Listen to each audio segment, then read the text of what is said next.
Hey guys, so for today's video, I'm actually staying local to LA and I have a bunch of things planned with a friend who's visiting for the Labor Day weekend. You might remember her from one of my previous videos, and for breakfast I decided to take her some donuts. My good friend Edlin actually told me about a donut place that has vegan and gluten-free donuts. These donuts are actually not fried, they're baked. So I'm really excited to see what they have going on. They just opened the Studio City location and let's go and check them out.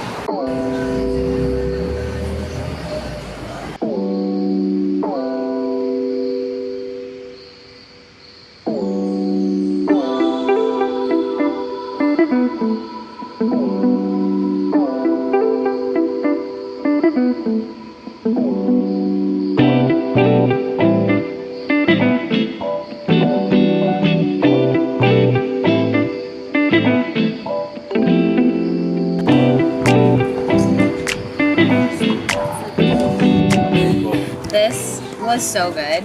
They were literally all amazing. Everyone should try. Get the whole box your first time there. But the vanilla for sure. It sounds basic, but it tastes like birthday cake. It's amazing. I think my favorite was lemon, but also the churro was really good. So like all the flavors. So like all of them.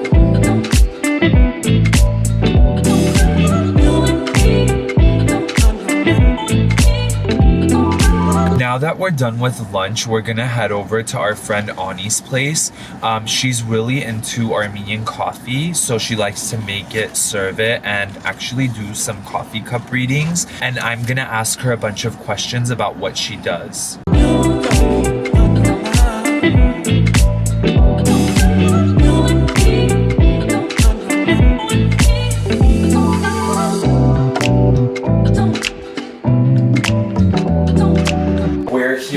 Kitchen, and Ani's telling me a little bit about how she's gonna make the coffee today. This coffee is special because it was sent to us from Sarkis's family from Syria. So this is like, wow, we're pulling out all the stops today. Thank you so much. And I measure with the cup. So for every 1 spoon, and there's 6 of us, so I put like just a healthy spoon, and then I measure out basically 6 cups of they call demi-tasse.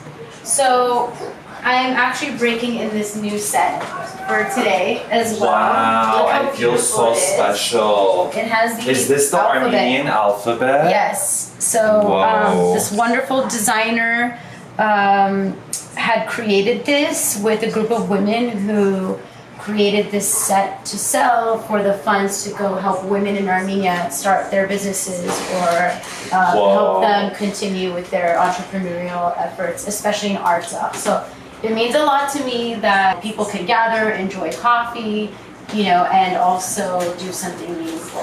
That's amazing. I love the fact that there's a little side plate, because I feel like a lot of how you consume coffee in Armenian culture is with a lot of different pastries or foods or whatever, and I've never seen something like that before. So I'm gonna measure out 6 cups. Everyone makes it different, to be honest.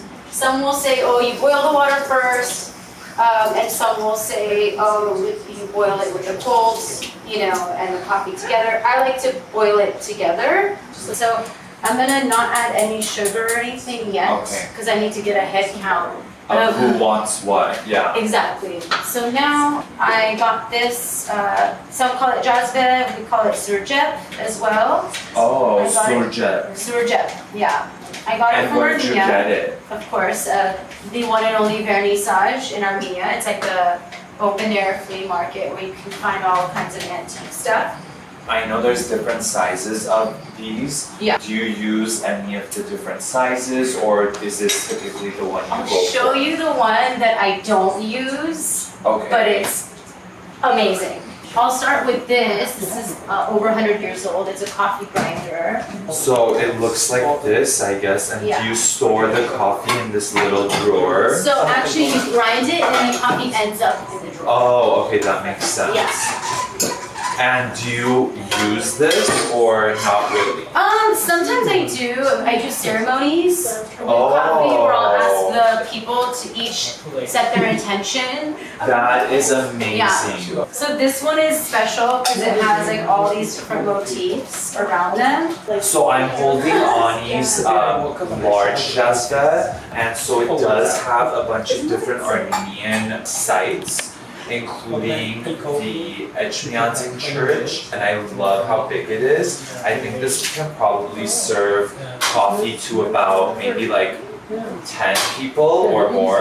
I think, well, this could go as far as 8 if I really squeeze it in. That one, I feel like it could go maybe like 14, 15. Oh, okay. Yeah. How about something like this? Is this just for a personal size or what is That's it? a personal size, and in this case, if someone here cannot drink coffee but wants to be part of the experience, I'll put a substitute. Oh, okay, I'll make a separately. substitute. Yeah.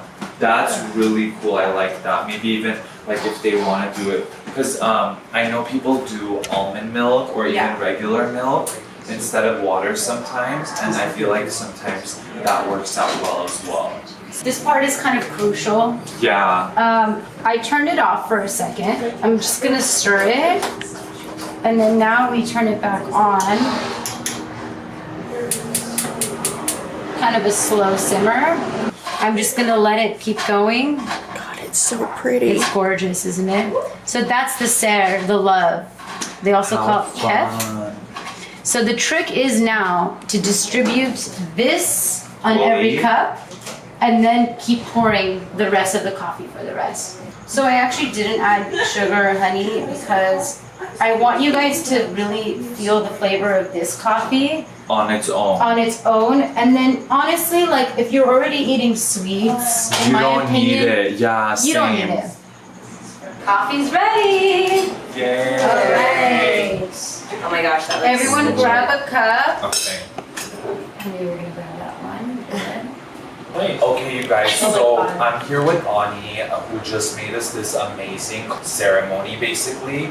And I wanted to ask you, how do you feel that Armenian coffee or Mediterranean coffee is different from the way we drink American coffee, both like in the coffee itself, but also the culture behind it? Sure. We call it Armenian coffee because like we're Armenian, we're drinking it, but it's not necessarily Armenian coffee. Greeks will call it Greek, Serbians will call it Serbian, and so forth. And as you saw when I boiled it with water, that's how it's been prepared and consumed for centuries before Wow. espresso, that technique was created, and before, now the drip coffee that they have here in America. But yeah, I mean, it's been around for centuries. It's been in our culture for centuries as well. And as you could see, I mean, you still feel the effects of coffee, but I personally think I digest it better, and it's because it's more natural in its state. I definitely Yeah. taste the cardamom. I don't know about you guys. And honestly, a lot of my friends who have never had this type of coffee, they do say it's really strong. Yeah. And it is strong, but I feel like we also drink it more socially as opposed to like in the morning on the go. Also, it's not like a grande at Starbucks. Right. And it's actually a smaller serving than a regular size coffee would have of caffeine. So I drink it fast because I love coffee, and I'm gonna turn it over. This is what Yes. I do.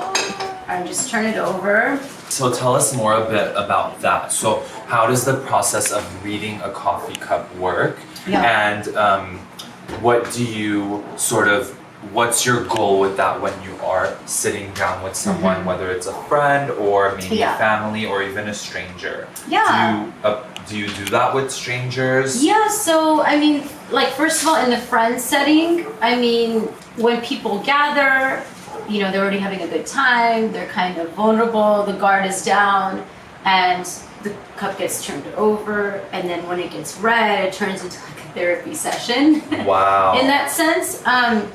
But what I do, I took that experience from the home out into the public. That's so people cool. can find me, they could book me for readings. It's like a 10-15 minute kind of time slot. And they can have that experience with me. And I they're love copyright. that. Yeah. Do you feel like you bring healing to people in the world and this is sort of your gift? Absolutely. I mean, there's an infinite amount of different forms of healing and divination. In divination, this would be called tasseomancy, and people do tea leaf reading, which some people are more familiar with. So when they find out about coffee, yeah, they get excited because it's coffee. So, you know, everyone's on their own personal journey, and anything can come up in the coffee, in the cup. So what the grinds do, and mine's pretty much ready, is they really show these beautiful, intricate, vivid either patterns or sometimes stories. Sometimes I'll see characters like come to life in the, you know, positive and negative spaces in here. And so things come up, and sometimes I do get, I guess, download information about healing modalities that can help them with certain things that come up. I'm not just reading the signs here, they're keys to intuitive information. So once, I start talking, then all this stuff gets channeled through me. Wow. And that's why I encourage people to either take notes or record them, because I give them a lot of homework, and I don't expect, or I don't want the healing or the session to end there. Yes. Exactly. I love that, because I feel like maybe even you just bringing up a lot of this stuff to the other person is healing in and of itself, because maybe it's things that they've repressed or maybe are just not aware of even. Absolutely. So I think this is so cool that you have your own unique way of doing it. I know it's really popular in a lot of cultures, but sometimes we don't even really think of it as healing. We think of it as just fun, or sometimes even something negative. But I do think if you have like a healing focus, then that's really what's important. Absolutely. Like you're not using it to manipulate people or get a certain outcome out of it. Right. I just want to share it. I teach workshops.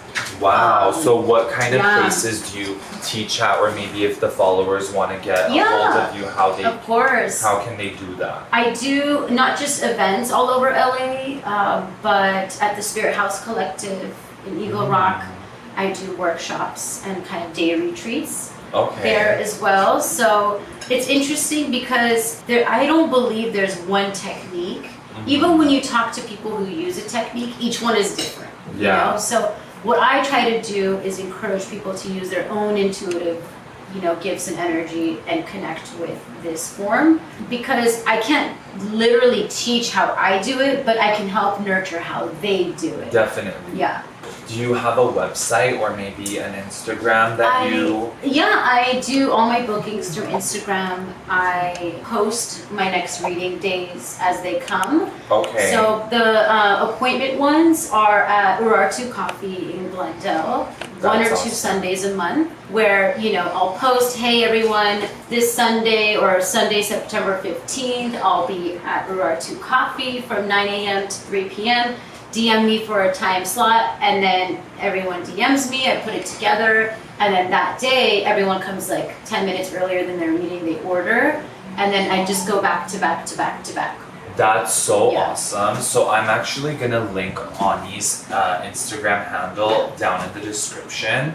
And if you guys are interested in even just learning more about this form of healing, or if you actually do want to book a session, go ahead and contact her. For the viewers that are watching from a distance, are they able to engage with you on any level? Maybe sort of like a virtual coffee reading, or? Yeah, of course. So I have a lot of people, you know, all over the world, thanks to the internet and being connected. So I have people sending me their photos of their cups, and I'll be doing virtual readings. So alright, this coffee cup here is really an extension of you, your energy, your frequency, the water in your body, and the water in this cup is kind of one, and we get to see it energetically, your patterns.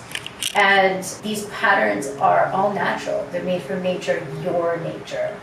So if you liked all of that, feel free to find Ani on her social media link below. But as for us, we're gonna dive into this cup and explore more of this portal. So we just wrapped up our coffee reading session with Ani, and we're heading to the 626 night market in Arcadia. The night market is basically an Asian market. It happens during every summer, and today is the last weekend that we can go. So we're gonna go see what goodies they have and enjoy the festival.